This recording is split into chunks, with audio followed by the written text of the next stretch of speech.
as a sensitive, an empath, an intuitive, you can be super challenged when it comes to being in a lockdown experience with your loved ones, because our personal chemistry and makeup is very responsive to energy, and we can become easily saturated by other people's energy, and it can get on literally our every last nerve. So it challenges our relationships, makes us miserable. And I'm here to talk to you about that today, and how to use your intuition to enhance your relationship in lockdown scenarios and in closed quarters and when things are just too close for comfort. But before I do, I want you to just push that subscribe button if you haven't subscribed to my channel already, because I come on very regularly and I help people learn about taking care of themselves. So today I want to talk about how to use your boundaries to make sure that you don't get overwhelmed by the energy of other people, because it's certainly a big complaint that I am hearing all the time. Now, we sensitives are challenged, boundary challenged ourselves, because most of the time we're up in everybody's business. We are up and we are reacting to everybody, and we are absorbing what isn't ours. So the first thing to do if you are in closed quarters and in lockdown is I want you to make a decision that might seem a little intense but will be very helpful, and that is, I'm going to mind my own business.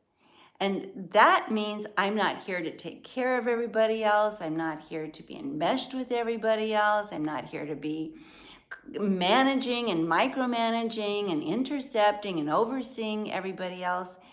I am here to live my own life, be present to my own creations, be available to my own experience, and I need to know what that is. So start with the question, what is my business? And not my work and not my profession, but really, what is the responsibilities I have to take care of me? Am I showing up to take care of my body, my rest, my clothing, my food, my recreation, my exercise? Because we tend, and I talk to people all the time, we tend to be a lot lower than we are to ourselves. We actually feel guilty about it when we're available to ourselves instead of other people. We feel like, oh my God, I need to take care of everybody else. Now, let us just know that that is most likely the result of a very traumatic childhood where you didn't know which way the wind blew and it was very unstable, so you were micromanaging and anticipating, and it was kind of a survival strategy. But you're a grown-up person, and you don't need to do that. And it's unfortunate that you had those experiences. I know most sensitives and empaths, we did walk on eggshells in a lot of our life. We don't need to do that anymore. So the first thing is to give yourself guilt-free permission to take care of yourself. Absolutely unapologetic, guilt-free permission to take care of yourself. And then B, make a list of what does take care of you that's not negotiable. Because if you don't know that and you don't communicate that, other people aren't going to know that. For example, I know that I need an uninterrupted 45 minutes in the morning that's just for me, for my meditation, for my morning prayers, for my yoga, for my creative writing. And I realized, especially when my kids were young, that I needed to get up extra early to have that 45 minutes instead of be mad at everybody who's just kind of doing their own thing, intruding on my private time. So you have to be responsible about that. I also know that I need at least 9 hours of sleep. So I've communicated that lights out, TV's off, electronics off. When it's my bedtime, I need to do that. I need that. And I ask for that, and I say, I'm an empath. I need that. It's not like I'm being fussy or high maintenance. Really, it's what makes my garden grow. It's what resets my nervous system. That might be something for you too. What is your bedtime? What is the time where you need to unplug? And then do unplug. The other thing that helps relationships, especially when you're in close quarters and others don't read you well, again, is to know what your business is. So if somebody else is having a meltdown in the other room, let's be pretty confident that we're going to feel it. But that doesn't mean it's our business to go correct it. Maybe if it's really starting to overwhelm us, we can put on headphones, we can go for a walk, we can take a bath, we can just say to ourselves, this will pass. Unless I'm asked, it's not my business. And I was so thankfully taught that by my teacher at a very young age. Do not involve myself, use my psychic abilities, use my intuition, use my coaching, use my interest to correct and coach other people unless I am asked. That's minding my business. That is respecting not only my boundaries but others. And then we need to communicate in advance before we are driven to distraction and want to just flip out. We need to communicate that I need some space. I can't deal with this right now. It's not you, it is me. I'm saturated, I'm flooded, I'm not clear. I am tired. I'm feeling reactive. And I know that especially, I'll say in my own life with my children, I am so hyper tuned into them that their bellyache is my bellyache, their headache is my headache. Maybe that was useful when they were infants and young children, but it is really intrusive when it's today. So I have learned to tell myself, I trust them to handle it, and I'm here if they need help.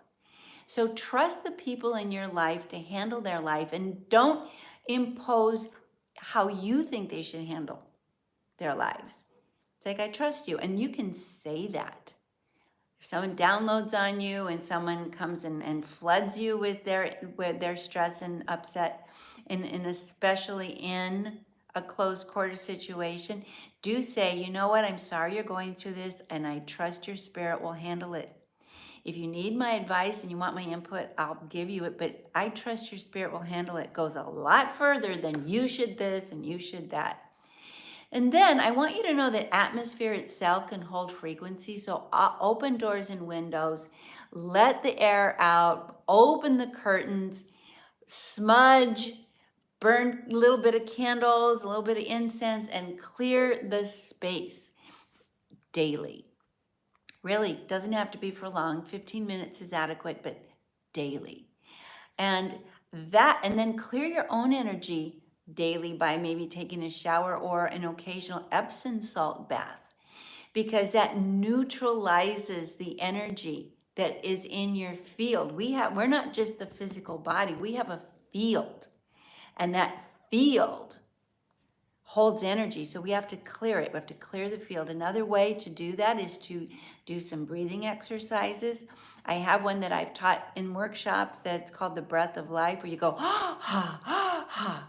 Now, that's not popular or probably a good idea in COVID times, but if you can go out in the park and do that when you're not around anybody or your backyard for 3 minutes, I'm telling you, it's like everybody out of the pool. It's a reset. I'm back in my energy. I'm back in my balance, and I have what I need.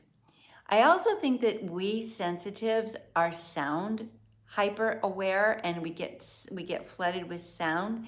So maybe some noise canceling headphones could be useful, because maybe everybody else who is maybe a little bit less hyper aware and hypersensitive, less psychic, sound doesn't bother them. They may actually be very loud, and this is really a big reason why relationships get really reactive, is that your sound is not, we don't listen with just our ears, we listen with our entire body. So if we can put noise canceling headphones on, it regulates what we're internalizing, and it really helps.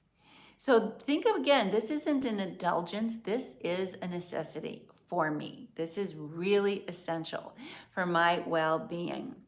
And then agree to take space. We are introverts, generally speaking, and not that we don't love people and love the people in our lives, but we recharge alone. So if you can take that space in a shower, in a bath, sit in the bedroom, be quiet. It doesn't have to be long, as long as you know this is my space, bumper to bumper. This is my 20 minutes. And just announce to, even I told my kids when I was very young, I need private to reset. I called it my reset time. I used to say, I need time out. I'm putting myself in time out. So when I come back, I'm a nice person. And everybody would very freely say to me often when my kids were young, Mom, you need time out. You need to go to time out. And I'd be like, you're right, I do. So don't bother me. I'm going to be in my timeout. And have a sense of humor about it. A lot of times our relationships get challenged because we assume that people in our lives are as perceptive as we are and read us as well as we read them. And that is a terrific blind spot. A lot of people don't. We gravitate to people who are our opposites as well. We gravitate to people who are less perceptive, more grounded, more dense,